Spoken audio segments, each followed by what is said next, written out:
Please give a round of applause for Bianca Vasquez.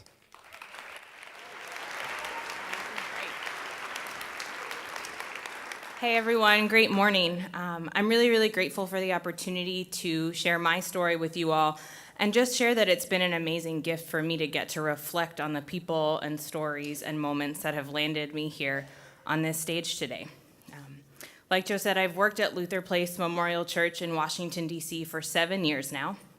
I came in as a Lutheran Volunteer Corps member straight out of college, idealistic, searching, wanting to do and be good. I started as a program coordinator for a ministry of the church called the Steinberg Center, which hosts short-term mission trips to Washington, D.C. So in essence, a large part of the intent of my job was to host and facilitate these types of encounters, the ones where young people leave with their heart on fire for God and people and the world.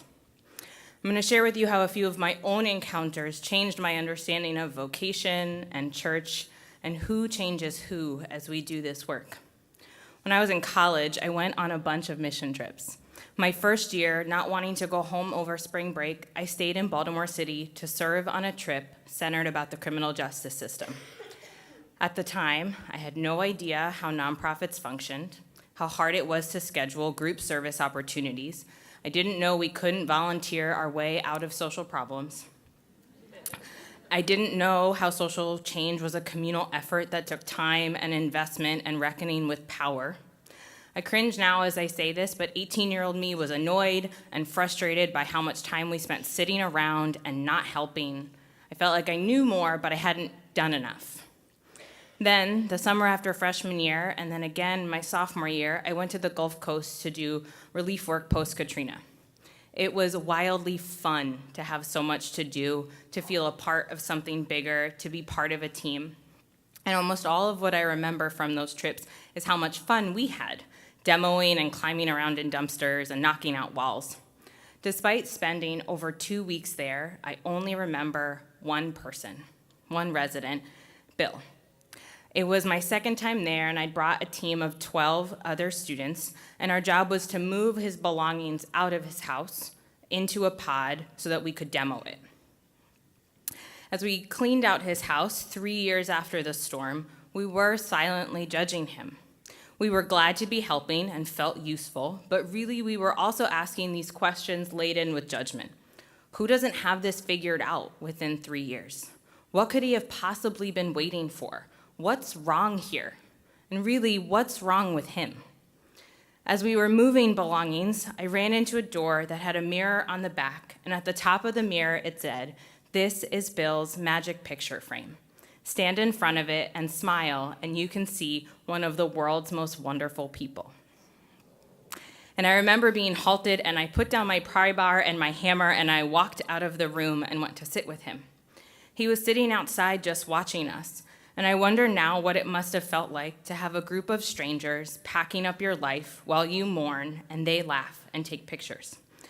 Anyway, I walked out of the house and I just sat with him and listened, and that encounter changed me.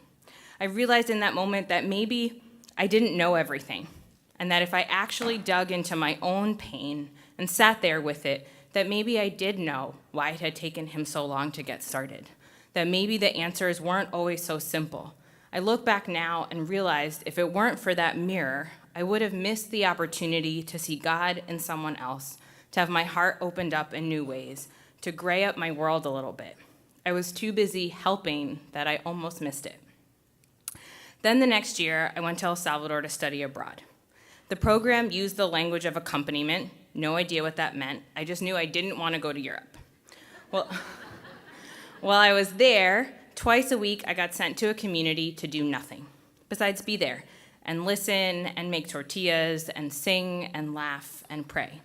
Whatever our host was doing, I was doing. Nothing more, nothing less. Not starting anything new, not fixing anything, just lending my heart and hands to simple, daily community life. And every time I walked down the street from my house to the internet cafe at the corner and paid $0.25 to use it, I had a new email or a Facebook message asking what I was doing and how much my people from back home were positive how much I was helping. And I didn't know how to explain to them that I wasn't doing anything, and I certainly was the one being helped. You see, I was following around Sor Ana Rosa, a tough cookie of a nun, as she did house visits. Sor was part of the Sisters of Charity of St. Vincent de Paul, and after the earthquake in 2001, the nuns had discovered a community nestled up in the mountains made up of people squatting on a coffee finca called Cantón El Cedro. In the aftermath, the nuns set up a little community center that served breakfast every day, had a microloan program, and a community farm. My only job, so to speak, was to follow her around. And I visited with her, and people fed me. I'd have a seat, a soda, and a fruit in hand before people even knew my name, and I was so humbled over and over. I had to learn really fast not to compliment people because they would give me whatever I was complimenting. And I was learning about generosity, the reckless kind, the sacrificial kind. I was also learning about hospitality, and not my American version where I'd invite somebody over at a time that was convenient for me and then I'd be stressed about the whole thing leading up to it. About the kind that's there when someone just shows up and the person says to themselves, this encounter, this moment is more important than whatever I was just doing. Then one day, Sor told me I had an assignment the next time I'd be in community. I was the only one who spoke English, and I'd be tasked with hosting an American college group on a mission trip. I don't even remember the name of the university, but it was a cross-generational trip. On the day they arrived, as we walked down the dirt road, I kept trying to talk to them, but I had already lost them behind their cameras. I wanted to introduce them to people, for them to feel the flavor of this community, to get a real sense of the beauty that they were graced to be standing among, and to see God and Niña Concha and the mango trees. And one of the adults asked me, why don't these people just pick up their trash? And maybe it was a genuine question, but it let me know she was looking at them through the eyes of deficit or irresponsibility and probably incompetence. And I know that I did this on various trips throughout the years. I think it never occurred to her that the reality might be that they had been organizing for trash pickup for 5 years. And then we went to Jorge's house, sweet Jorge, and his mom. And again, they weren't really interested in connecting. We even did the thing that every international mission trip fears, right? We invented service projects for them to do in the garden and painting playground equipment that didn't need painting. And that's the part they loved.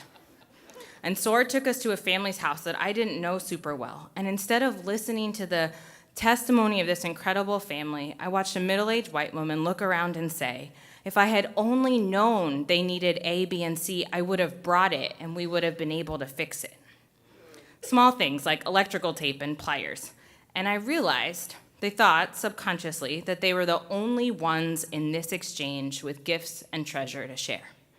I wanted to just scream, can't you see it? You're missing everything. And next week you'll be back in the States and you'll have missed all the things you could have taken home. I cried in the truck on the bumpy ride back down the mountain that afternoon.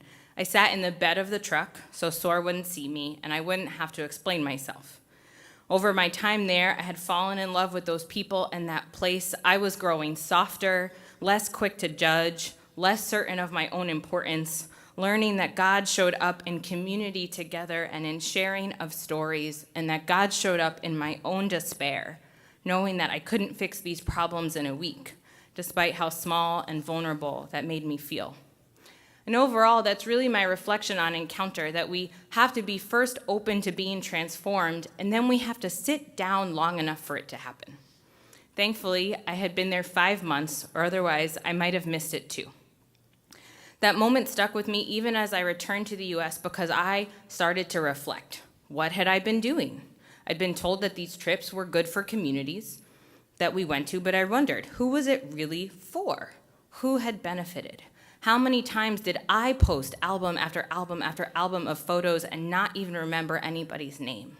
Or how many times that I had ignored people and their gifts? I had been that group, thinking that the work and doing as much of it as possible, as fast as possible, was paramount. In organizing, we often ask the question, what keeps you up at night?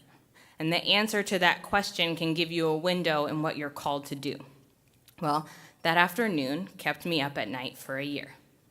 I graduated, applied to Lutheran Volunteer Corps, and ended up with a job at the Steinberg Center at Luther Place, where I still work today, We host short-term immersion trips from all over the country and teach about root causes of homelessness and poverty.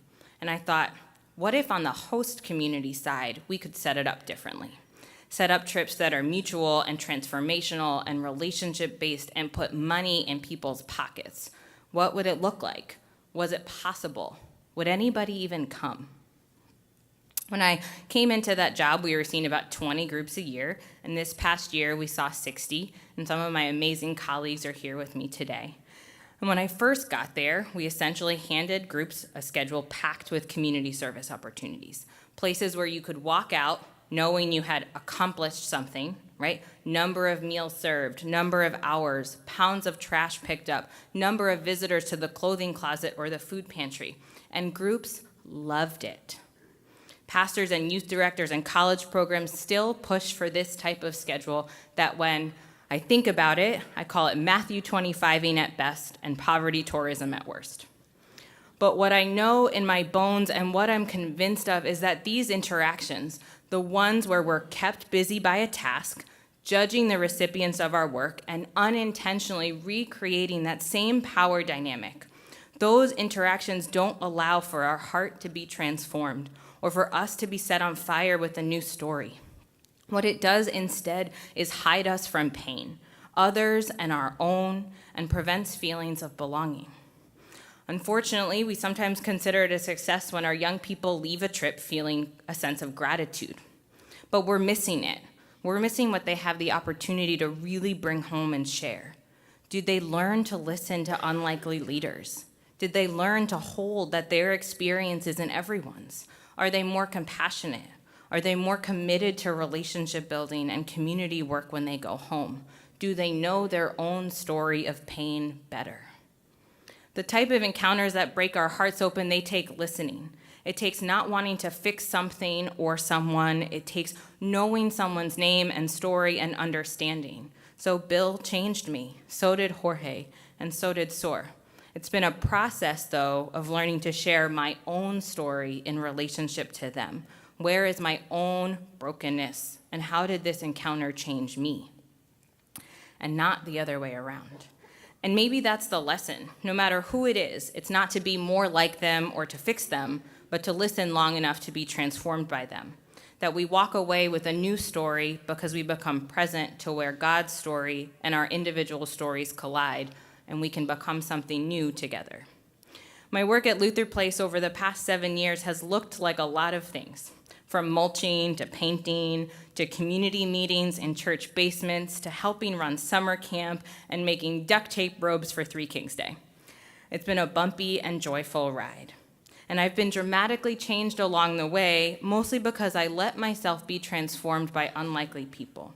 Not just women experiencing homelessness who live in the shelter in our building, or by parents at our local elementary school, but for me, people who serve in the military, the ones who I would have judged so deeply before, or by other young people labeled as gentrifiers moving to DC for work, the ones it would be easy to just cut off and leave to the wayside.